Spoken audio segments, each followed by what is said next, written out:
What's up, fellas? Guess last time I showed you the F-150, I was taking the front dress off to, or not the front dress, I think just to get new water pump, hoses, and just to make sure, and a radiator. Yeah. So anyway, of course, that devolved into I'm pulling the front timing cover off, I'm pulling the heads off, and just general lunacy. So how's that look? So I had to take the water pump off because I was going to replace that anyway, and of course this bolt, it's the last one that wouldn't, they all kind of put up a fight, you know. These here, I was worried about them breaking off on the block, but luckily the only one that broke off was this one. This one also put up a bit of a fight, but I kept spraying it with Marble Mystery Oil and just kind of working it back and forth, and it finally gave up. But this one was a warrior. It did not want to give up. It killed itself.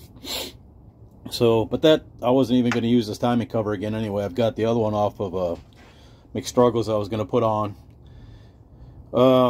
So I want to take the harmonic balancer off too to replace it, because it is OEM. It's the original guy on there, and I ended up having to get the pry bar and then put it in like so to kind of create some kind of leverage so I could break it loose with the breaker bar.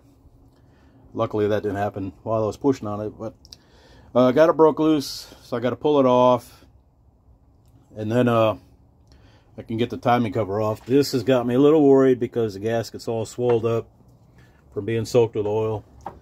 But before I go ahead and pull all that off, I'm going to get the balancer off, but I'm going to spray, hit this with a power washer. I sprayed in here and all on the frame rails and stuff with what you call it, some kind of engine degreaser.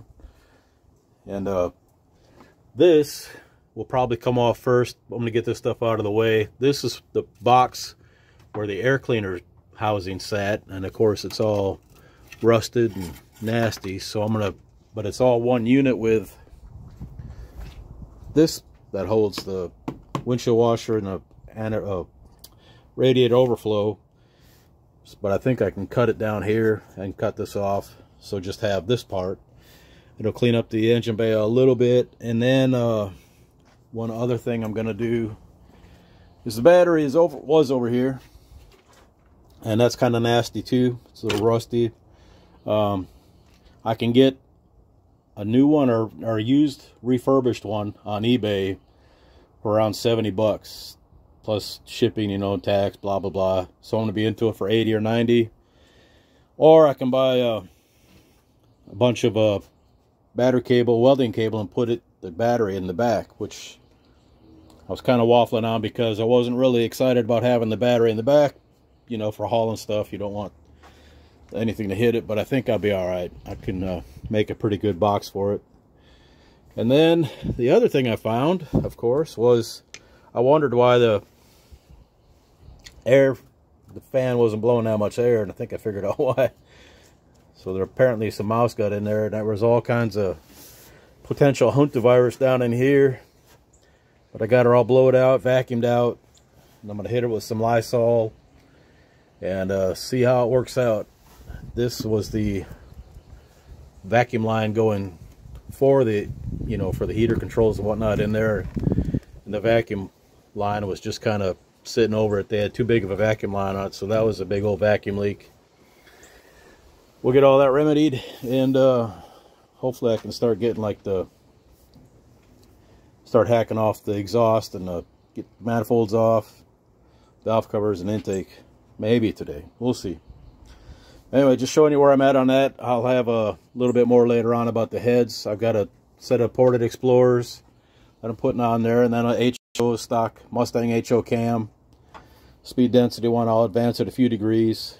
I was going to put I'd already kind of designed a cam to put in it with the, you know, the lobes off from Comp Cam's master lobe library. because the stock cam, it's a flat tappet in there now, or should be, makes about 19 inches of vacuum, and I think I can get, I was going to get there by my modeling program with a small cam, and but then I looked online and the cams are like $500. I said, nah, I don't need to spend $500 for that cam.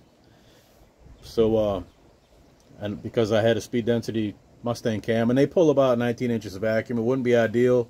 The cam I had in mind would have made a little bit more through the mid-range. At the top it would have been about the same, and it would have had a little more at the low RPMs. But for $500, I just like, nah, I'll be all right with the Mustang cam. So that's what we're going with.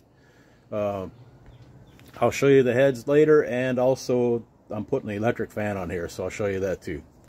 Until next time. All right, fellas, so this has been washed. I got the battery box out, the little bracket for the charcoal canister. I'm gonna have to hack that up or make a new one to mount it down here. I'm still gonna keep that. The box for the air filter and the overflow and windshield washer can go back in there after I cut off a part that we're not going to be needing. I think that will stay. Obviously, I'm not worried about weight on this thing, and this is going to be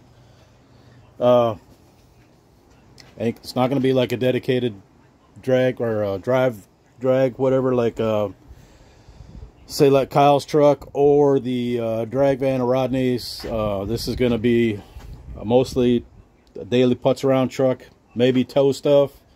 Like I said, I'm not even sure I'm going to keep it. Brandon might want to get it depending on where he gets his assignment to.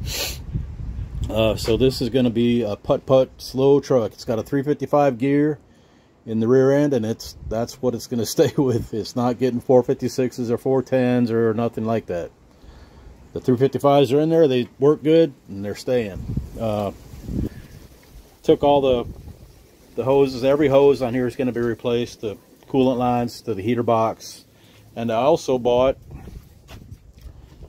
a big old trans cooler. I got to put that on. I figured since how the radiator is out and all, all this other stuff, this will be prime time to do it. I guess that's about it. Now I'm going to start taking all that stuff off the front. They were taking the intake off and valve covers and blah blah blah blah blah. So on to the next stuff. Alright guys, this is the electric fan I'm going to put in there. It's a Dorman. I think that was the number. I got it on a Summit. I think it's actually for a Dodge, but it's supposed to put out like 4,000 CFM supposedly. I read it on the internet, so it's got to be true. And this is the stock fan shroud for the truck. So what I'm going to do is cut this off so I can mount this in there.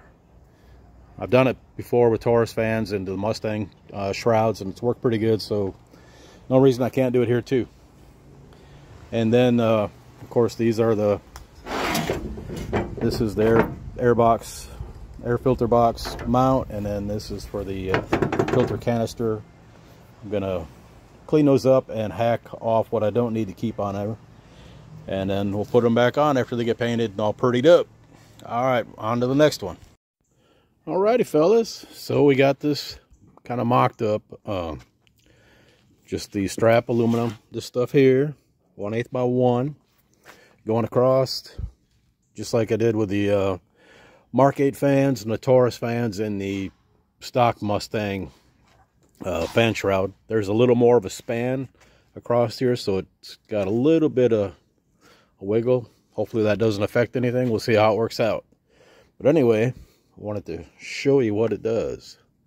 This is on high speed right now.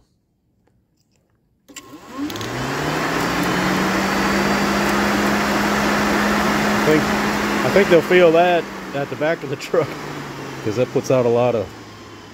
moves a lot of air. First time I turned it, I hit it, boy, all the acorns and leaves and whatnot went flying. So I don't doubt that 4,000 CFM deal. But that's that. I'll take it apart and you know, paint everything. I just had a adhesion promoter I sprayed on it a while ago. And now I'll hit it with some satin black, some SEM trim black, and make it all purdy. And we'll get to working on the other stuff. But that's how you mount a electric fan and a stock fan shroud. Not saying that's the best way or the only way, it's just how I did it. All right, appreciate y'all. Later. All right, guys, so I'm going to wrap this up here real quick. These are the heads. They're Explorer heads, I think. I don't remember where I got them. It says GT F3ZE. I don't know what all that means. I know F3 is 93. Z is, I think ZZ was Mustang, but they don't have the tube, you know, the hollow thing that goes through here. You know, normally it's drilled out through here. This one is not. It doesn't have the holes in here either, in them little jobbers. So what I did, I had done these heads a while ago. They've been sitting on the shelf in a bag. They had 30,000 milled off them. You can buy the tops of these numbers taken off. If those are, you know, not been smoothed out at all, then the heads haven't been milled. But the more they mill the heads, the more it cuts down on those numbers. It's an easy way to mill. So they're going to have stock valve sizes. I was looking for the intake valves the other night. I couldn't find them. And I found these, I think they're Rev or Feria 1.84 valves. Then I remembered I gave Rodney my valves from these when he had his, I think his Baby Pro stock heads over here. And his, up on the, where the locks go on his were beat to hell. So, I told him not to run those again. And he's like, they'll be fine. And I said, no, don't. So, I gave him those. So I'm going to put these in. I know it sounds counterproductive to everything else I've said on here about this not being like a high horsepower build or try to make a lot of power, go fast, none of that stuff. But I got them. They've been, the valve face looks good on them. So they're, you know, I don't need to have a valve job done. So it's just a expedient way to do it. As far as the porting of the heads, it wasn't crazy radical.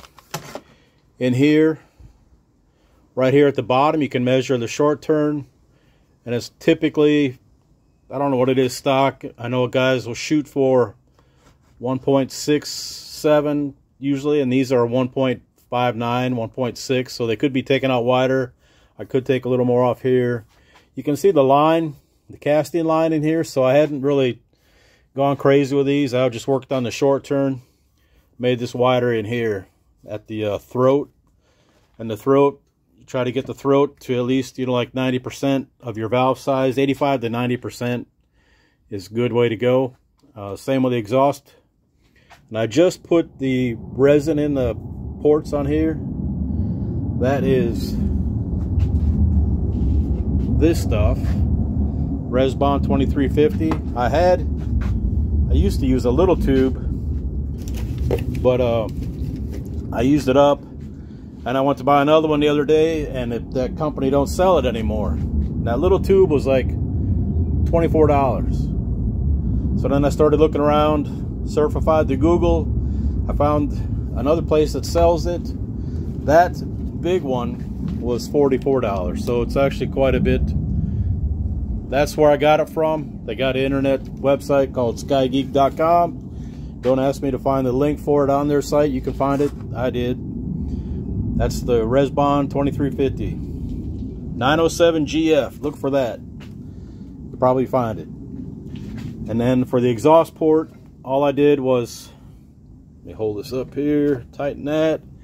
All I did was drop the floor a little bit.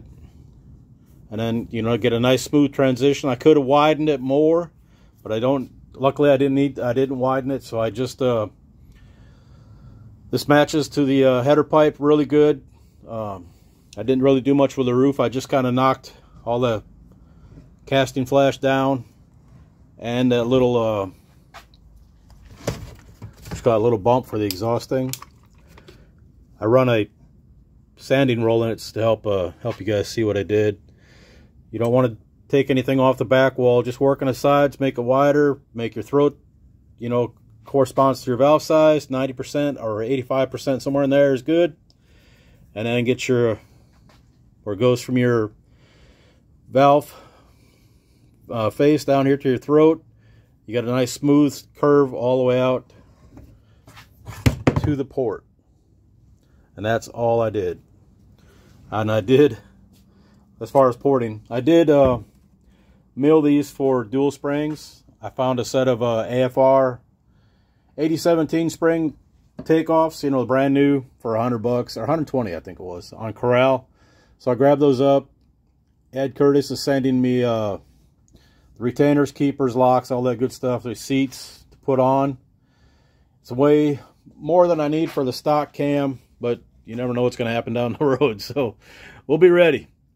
And that about wraps it up. So I'm going to put all these together and put them up on the interwebs, and you guys can be bored for, I don't know, however many minutes everything is together. But I do appreciate you watching, subscribing, commenting, all that good stuff. Y'all have a good day. Appreciate you. Later.